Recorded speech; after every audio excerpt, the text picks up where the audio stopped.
1990க்கு முன்பு நம் வாழ்க்கை எப்படி இருந்தது? காலை எழுந்ததும் பசும்பால் வாங்க அப்பா வரிசையில் நின்றிருந்தார். வாங்கி வந்த தண்ணீர் கலக்காத பாலில் அம்மா டீ போட்டு கொண்டு வந்தார். குடும்பத்துடன் அமர்ந்து டீ குடிப்பதை கூட அவரவர் முகத்தை பார்த்து ரசித்து குடித்தோம். ஆர்ப்பாட்டமே இல்லாமல் நாம் அனைவரும் தொலைவில் உள்ள பள்ளிகளுக்கு கூட நடந்தே சென்றோம். ஆசிரியரின் மீது மரியாதையும் பயமும் இருந்ததே தவிர ஒரு நாளும் ஆசிரியரை தரக்குறைவாகவோ இழிவாகவோ ஒரு மாணவனும் நினைத்ததில்லை. பள்ளி முடித்து வீட்டுக்கு வந்ததுமே பையை தூக்கி போட்டுவிட்டு தெருவில் கும்பலாக விளையாடினோம். விளையாட்டில் கூட ஆங்கிலம் கலக்காத தமிழ் நம் அனைவர் நாவிலும் வீரியமாக தோற்றியிருந்தது. மாலை 4 மணிக்கு மேல் நம் அக்கா தங்கைகளுக்கு அம்மா அழகாக சடை போட்டு விட்டார். உதிரியாக வாங்கிய பூக்களை மல்லி மற்றும் பிச்சிப்பூ வாழை நாரால் சிறு சிறுக கட்டி அதை அக்கா தங்கைக்கு அம்மாவே தன் கையால் குத்தி அழகு பார்த்தார். மாலையில் நம் தாத்தாவும் அப்பாவும் ஒன்றாக அமர்ந்து தூர்தர்ஷனில் செய்திகள் பார்த்தார்கள். வெள்ளிக்கிழமையன்று குறைந்தபட்சம் 10 பேராவது ஒன்றாக அமர்ந்து இரவு ஒளியும் பார்த்தோம்.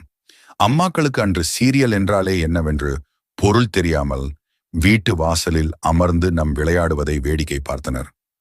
ஊற வைத்த அரிசியை ஆட்டுக்கல்லில் போட்டு அம்மா இட்லிக்கு மாவை அரைத்தார்.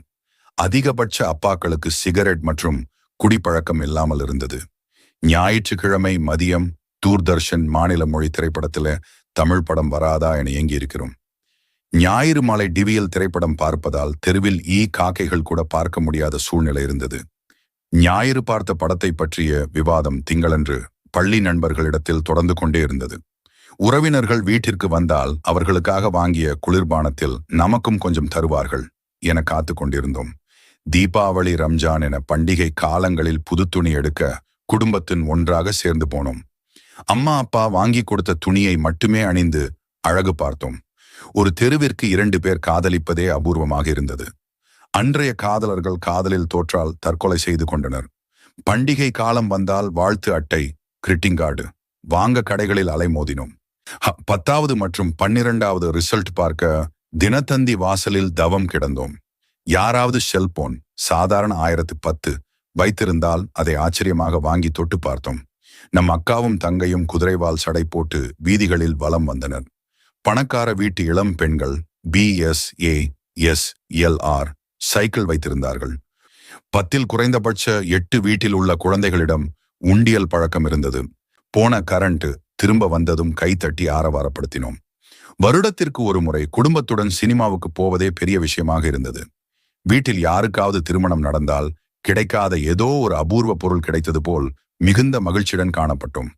ஊருக்கே ஒருவரோ இருவரோ தான் வெளிநாட்டில் வேலை பார்ப்பவராக இருந்தார். 10ல் 8 கன்னி பெண்களின் தார்மீக ஆடை தாவணியாக இருந்தது. 10ல் 8 ஆண்களிடத்தில் வேஷ்டி கட்டும் பழக்கம் இருந்தது. பள்ளி விடுமுறை காலத்தை வெளியூரில் உள்ள தாத்தா, மாமா, சித்தப்பா, பெரியப்பா வீட்டிற்கு சென்று விழா போல கொண்டாடினோம். கிணற்றில் குளிக்கும் பழக்கம் இருந்தது. பலருக்கு நீச்சல் தெரிந்திருந்தது. அடிக்கடி காய்ச்சல், தலைவலி வந்தது கிடையாது. பல சரக்கு கடைகளுக்கு போகும்போது மஞ்சள் பைகளையே உபயோகித்தோம். தரையில்தான் அதிகபட்சம் உறங்கினோம். பாயை தவிர வேறொன்றை கண்டதில்லை. 12 மணி நேரம் உழைத்தாலும் உடலில் வியர்வை நாற்றம் வந்தது கிடையாது. இவை அனைத்தையும் விட அப்பா அம்மா சொல்படி கேட்டு அனைவரும் நடந்தோம். உலகில் உள்ள அத்தனை வசதிகளும் அருகிலே இருந்தால் கூட இன்று இவற்றில் ஒன்று கூட சாத்தியமில்லை. பழைய பொக்கிஷங்கள் ஒன்று கூட கிடைக்கப் போவதில்லை. அன்றைய வாழ்நாள்தான் சொர்க்கம்.